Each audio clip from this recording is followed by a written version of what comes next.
तहे दिल से धन्यवाद करता हूँ। हमारी माताएं, बहनें, हमारे छोटे सभी सदस्य, आप सभी का मैं तहे दिल से धन्यवाद करता हूँ। हमारे बड़े बुजुर्ग, हमारे सभी युवा साथी, आप सभी का भी मैं एक बार फिर से तहे दिल से धन्यवाद करता हूँ कि आप लोगों ने अपना समय निकाला और आप हमें यहाँ सुन रहे हैं। मैं अपनी बात आप लोगों के बीच में रखने से पहले बाबा साहब डॉक्टर भीमराव अंबेडकर जी, मान्यवर साहब श्री काशीराम जी को नमन करता हूं। आदरणीय बहन कुमारी मायावती जी को भी तहे दिल से धन्यवाद करता हूं कि उन्होंने मुझे ऐसा मौका दिया, आप लोगों के बीच में आने का मौका दिया और इस मिशन ऑफ मूवमेंट के लिए काम करने का समय और मौका दिया। साथियों, ताऊ देवीलाल को भी मैं तहे दिल से नमन करता हूं।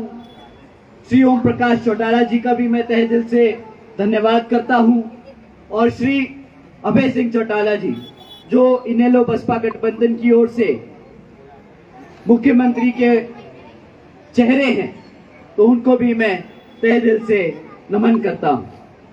साथियों, जैसे हम आपके बीच में आए हैं, उसी तरह आप लोगों के बीच में भाजपा और कांग्रेस वाले लोग भी आएंगे। परंतु इस बारी वोट डालने से पहले मैं आप लोगों से दरखास्त करूंगा कि जब भाजपा वाले लोग आपके बीच में आए तो आप उनसे 3 मुद्दों पे सवाल करें।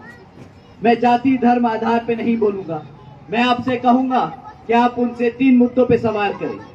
शिक्षा के ऊपर सवाल करें, रोजगार पे सवाल करें और यहाँ पे आसमान छूती हुई महंगाई के बारे में सवाल करें। साथियों, अगर हम शिक्षा की बात करें तो आप लोग खुद जानते हैं कि भाजपा ने पिछले 10 सालों में यहाँ पे 5000 से ज्यादा प्राइमरी स्कूल बंद करने का काम किया है। उन्होंने 2017 से हमारे जो कॉलेज में बच्चे पढ़ रहे हैं SC ST OBC समाज के, उनकी स्कॉलरशिप का पैसा रोक के रखा है।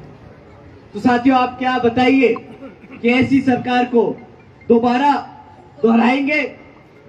ऐसी सरकार को आप दोबारा वोट देंगे? साथियों, इसी क्रम में अगर हम उनसे रोजगार के सवाल करें, भाई आपके घर में बच्चे हैं जो पढ़ लिख कर बैठे हैं परंतु नौकरियां नहीं है। आज हरियाणा में 40% युवा बेरोजगार घूम रहा है। हर घर से एक बच्चा बेरोजगार है, परंतु आपने अपने बच्चे की पढ़ाई लिखाई पर लाखों रुपए खर्चे, लोन लेकर आपने उस बच्चे को पढ़ाया लिखाया। किस लिए? कि वो रोजगार में होगा, नौकरी में होगा, 2 पैसे कमाएगा, घर में लाएगा। परंतु आज ये सरकार हमारे बच्चों को रोजगार नहीं दे पा रही। सरकार 2 लाख से ज्यादा सरकारी नौकरियां पद खाली पड़े। अगर जो सरकार आपके बच्चों को रोजगार नहीं दे सकती, क्या आप ऐसी सरकार को दोबारा दोहराएंगे? साथियों, अगर महंगाई की बात करें तो जब महंगाई की बात करते हैं तो बोलते अगर आपके बच्चे को रोजगार देंगे तो कम से कम वो बच्चा आपका घर में 2.5 से 3 लाख रुपया कमा के लाके देगा। अब आप ही बताइए कि क्या आपने अपने बच्चे को पढ़ा लिखाकर इसलिए बड़ा किया है कि वो भीख मांगता फिरे मुफ्त में राशन के लिए, या फिर अपनी मेहनत की कमाई से आपकी झोली पैसे में जाके भर दे, आपकी झोली में पैसा भर दे ताकि आप अपने बच्चे के साथ एक गर्व की जिंदगी, एक सम्मानजनक जिंदगी जी सके? अब आप ही बताइए, ऐसी सरकार चुनेंगे जो आपको गुलाम बनाती है, या आप बसपा इनेलो की सरकार चुनेंगे जो अपने बच्चों को पढ़ाने लिखाने के लिए 12वीं तक की शिक्षा मुफ्त में देने को तैयार है, जो हमारे युवाओं को रोजगार देने के लिए तैयार है, जो हमारे बुजुर्ग माताएं बहनें हैं उनको एक सम्मानजनक जिंदगी देने को तैयार?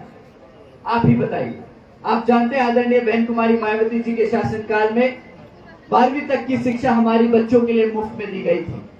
7 लाख से ज्यादा बच्चियों को मुफ्त में शिक्षा मिली। इतना ही नहीं, हमारे युवा साथियों के लिए आदरणीय बहन कुमारी मायावती जी ने 50 लाख से ज्यादा नौकरियां देने का काम किया विभिन्न विभागों में।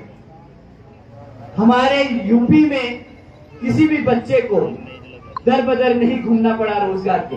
पढ़ लिख कर को वो जब बाहर नौकरी ढूंढने गया तो उसे नौकरियां मिली। हमने कभी मुफ्त में राशन नहीं बांटा, हमने बाबा साहब की बात को समझा है। बहन कुमारी मायावती जी ने बाबा साहब को समझा है। उन्होंने संविधान को लागू कराया, हर एक बच्चे को संविधान के तहत एक इज्जतदार जिंदगी जीने का मौका दिया।